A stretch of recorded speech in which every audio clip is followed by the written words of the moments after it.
First, let me talk about the so-called gender gap. Hindi ba dalawang gender? May lalaki, may babae. Kung minsan may pangatlo, yung bakla. Meron akong kalabang bakla ngayon eh.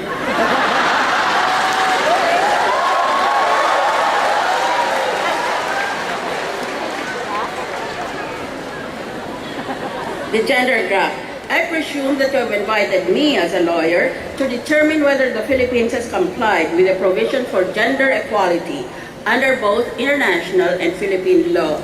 Ang ibig sabihin lang naman ng gender equality ay pantay sa tingin ng batas ang lalaki at ang babae. Dahil wala namang diferensya ang lalaki at ang babae. There's absolutely no difference after decades of study on this matter.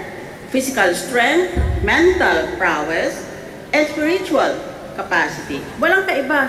Meron lang mga malalakas na lalaki, pero meron rin mga malalakas na babae.